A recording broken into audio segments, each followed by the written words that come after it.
Hello friends, मैं अभिषेक मोहिते आपका सबका स्वागत करता हूं। आज जो हम टॉपिक सीखने वाले हैं उस टॉपिक का नाम है इंजन। अभी इंजन ये गाड़ी के लिए बहुत ही इम्पोर्टेंट होता है। इसे हम गाड़ी का हार्ट भी कह सकते हैं। It is the heart of the vehicle, क्योंकि अगर इंजन गाड़ी के अंदर नहीं है तो आपकी गाड़ी किसी भी काम की नहीं होगी। तो इसीलिए इंजन का बहुत ही इम्पोर्टेंट काम है। हालांकि सब पार्ट्स बहुत ही काम के होते हैं, लेकिन इंजन का काम बहुत ही महत्वपूर्ण होता है, क्योंकि वही पावर व्हील्स तक पहुंचाता है और आपकी गाड़ी चल सकती है। इसीलिए इंजन ये बहुत ही इम्पोर्टेंट पार्ट है। लेकिन दोस्तों, इंजन मतलब क्या, इसका डेफिनेशन क्या होता है, ये किसी को पता नहीं होता। तो हम इसका पहला डेफिनेशन देखेंगे, उसके पार्ट्स इसके बाद हम इसके टाइप्स देखेंगे और हर एक टाइप्स के बारे में जानकारी लेंगे। दोस्तों, पहले देखो इंजन का डेफिनेशन क्या होता है। बहुत ही सिंपल है इसका डेफिनेशन दोस्तों। इंजन मतलब chemical energy convert into heat energy और heat energy convert into mechanical energy, that is called as engine. Engine का डेफिनेशन बहुत ही सिंपल है, मैं आपको फिर से बताना चाहूँगा। Engine means the chemical energy convert into heat energy and heat energy convert into mechanical energy, that is called as engine. Engine मतलब केमिकल एनर्जी का रूपांतर हीट एनर्जी में करता है और हीट एनर्जी का रूपांतर मैकेनिकल एनर्जी में करता है, उसे कहते हैं इंजन। तो दोस्तों, आप सबको इंजन का डेफिनेशन तो समझ में आया होगा। अब आगे हम टाइप्स के बारे में हम आगे जानकारी लेंगे। तो दोस्तों देखो, इंजन में दो टाइप्स होते हैं। एक है एक्सटर्नल कंबक्शन इंजन और दूसरा होता है इंटरनल कंबक्शन इंजन। तो दोस्तों, हम पहले देखेंगे एक्सटर्नल कंबक्शन इंजन मतलब क्या।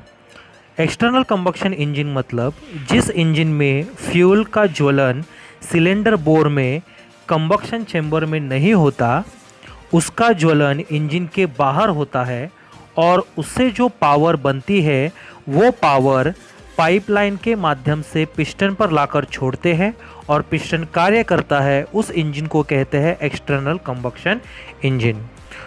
एक्सटर्नल कंबक्शन इंजन का मैं आपको डेफिनेशन फिर से बताना चाहूँगा। जिस इंजन में फ्यूल का ज्वलन सिलेंडर बोर में यानी कि कंबक्शन चैम्बर में नहीं होता, उसका ज्वलन इंजन के बाहर होता है और उससे जो पावर निर्माण होती है वो पावर पाइपलाइन के माध्यम से लाकर छोड़ते हैं पिस्टन पर और पिस्टन कार्य करता है। उस इंजन को कहते हैं एक्सटर्नल कंबक्शन इंजन। तो आपको एक्सटर्नल इंजन का डेफिनेशन समझ में आया होगा। अब हम देखते हैं इंटरनल कंबक्शन इंजन मतलब क्या। इंटरनल कंबक्शन इंजन मतलब जिस इंजन में ईंधन का ज्वलन यानी कि फ्यूल का ज्वलन सिलेंडर बोर में कंबक्शन चैम्बर में होता है, उस इंजन को कहते हैं internal combustion engine. Internal combustion engine मतलब क्या, जिस इंजन में फ्यूल का ज्वलन सिलेंडर बोर में कंबक्शन चैम्बर में होता है, उस इंजन को कहते हैं इंटरनल कंबक्शन इंजन। तो दोस्तों, आप सबको मैं यह आशा करता हूँ कि जो इंजन के टाइप्स है और उनके डेफिनेशन है वो तो आपको समझ में आए होंगे। अब हम देखते हैं एक्सटर्नल कंबक्शन इंजन के टाइप्स। तो दोस्तों, एक्सटर्नल कंबक्शन इंजन में भी दो टाइप्स होते हैं। देखो, एक होता है स्टीम इंजन और दूसरा होता है टरबाइन इंजन। एक होता है स्टीम इंजन और दूसरा होता है टरबाइन इंजन। तो सबसे पहले देखते हैं कि स्टीम इंजन मतलब क्या और ये किस तरह से कार्य करता है। स्टीम इंजन ये सबसे पहले जेम्स वैट ने बनाया है। पुराने ज़मानों में ये इंजन रेलवे के लिए इस्तेमाल किया जाता था। इसमें कार्य कुछ इस तरह से होता है। देखो दोस्तों, इसके अंदर एक कोयले की भट्टी होती थी, उसके अंदर कोयला डाला जाता था। कोयले के ऊपर बाजू में पानी गर्म किया जाता था। वो पानी गर्म होने के बाद उससे जो भाप तैयार होती थी, वो भाप पाइपलाइन के माध्यम से पिस्टन पर लाकर छोड़ी जाती थी और पिस्टन का जॉइंट जो इंजन के व्हील के साथ था, जैसे ही भाप पिस्टन पर लाकर छोड़ी जाती थी, जिसकी वजह से पिस्टन ऊपर नीचे होता था और जैसे ही पिस्टन ऊपर नीचे होने लगा, व्हील्स घूमना चालू होते थे और इंजन स्टार्ट होके चलने लगता था। तो इसी तरह से देखो दोस्तों, स्टीम इंजन कार्य करता था।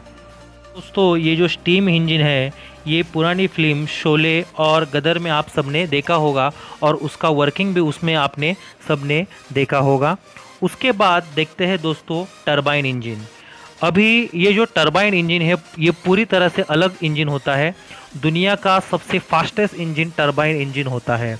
ये जो इंजन है ये फिट किया जाता है एरोप्लेन के अंदर, जो बहुत ही तेज़ होता है और दुनिया का सबसे फास्टेस्ट इंजन यानी कि टरबाइन इंजन होता है। इसका वर्किंग पूरी तरह से अलग होता है जो फ़िलहाल तो हमें नहीं है। तो दोस्तों, मैं आशा करता हूँ कि आपको स्टीम इंजन और टरबाइन इंजन के बारे में जानकारी अच्छी तरह से मिली होगी। उसके बाद अब हम देखते हैं इंटरनल कंबक्शन इंजन और उसके टाइप्स। दोस्तों, इंटरनल कंबक्शन इंजन में भी दो टाइप्स होते हैं। पहला टाइप है पेट्रोल इंजन और दूसरा टाइप है डीजल इंजन। पेट्रोल इंजन और डीजल इंजन में भी देखो दोस्तों, दो टाइप्स होते हैं। एक होता है 2 स्ट्रोक इंजन और दूसरा होता है 4 स्ट्रोक इंजन। तो दोस्तों, अब 2 स्ट्रोक और 4 स्ट्रोक मतलब क्या, इसके बारे में हम जानकारी लेंगे। पेट्रोल इंजन और डीजल इंजन आपको तो पता है, जिस इंजन में पेट्रोल का इस्तेमाल किया जाता है उसे पेट्रोल कहते हैं, जिसमें डीजल का इस्तेमाल किया जाता है उसको डीजल कहते हैं। लेकिन इन दोनों में जो दो टाइप्स है इन दोनों में जो दो टाइप्स होते हैं, जो 2 स्ट्रोक और 4 स्ट्रोक है, उसके बारे में अभी हम जानकारी लेंगे। तो दोस्तों, पहला इंजन इसमें हम देखेंगे 2 स्ट्रोक इंजन।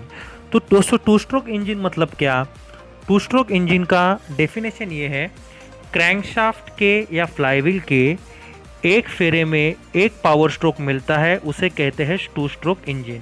बहुत ही देखो सिंपल दोस्तों इसका डेफिनेशन है, क्रैंकशाफ्ट के या फ्लाईव्हील के एक फेरे में एक पावर स्ट्रोक मिलता है, उसे कहते हैं 2 स्ट्रोक इंजन।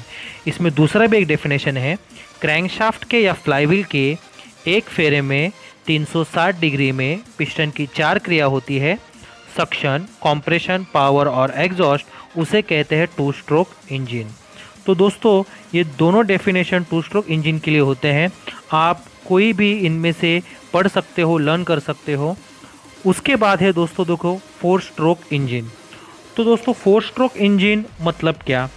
4 स्ट्रोक इंजन मतलब क्रैंकशाफ्ट के या फ्लाईव्हील के 2 फेरे में एक पावर स्ट्रोक मिलता है, उसे कहते हैं 4 स्ट्रोक इंजन। मैं डेफिनेशन फिर से बताना चाहूँगा, क्रैंकशाफ्ट के या फ्लाईव्हील के 2 फेरे में एक पावर स्ट्रोक मिलता है, उसे कहते हैं 4 स्ट्रोक इंजन। इसका दूसरा डेफिनेशन ये है, क्रैंकशाफ्ट के या फ्लाईव्हील के 2 फेरे में 720 डिग्री में पिस्टन की 4 क्रिया होती है, सक्शन, कॉम्प्रेशन, पावर और एग्जॉस्ट, उसे कहते हैं 4 स्ट्रोक इंजन। इन दोनों में से दोस्तों आप कोई भी डेफिनेशन पढ़ सकते हो। तो दोस्तों, अभी 2 स्ट्रोक इंजन, ये इंजन ज़्यादा से ज़्यादा पुराने ज़मानों में बाइक्स के लिए इस्तेमाल किया जाता था। अभी भी यूज़ होता है लेकिन इतना यूज़ नहीं होता ये इंजन, और अभी सभी के बाइक्स में 4 स्ट्रोक इंजन ही इस्तेमाल किया जाता है। उसके बाद जो 4 स्ट्रोक इंजन है ये अभी के सभी गाड़ियों में इस्तेमाल किया जाता है। तो दोस्तों, आपको मेरा ये इंजन टॉपिक मैं आशा करता हूँ कि समझ में आया होगा। आपको अगर कुछ भी क्वेश्चन हो तो आप मुझे कॉल या मैसेज कर सकते हैं। Thank you.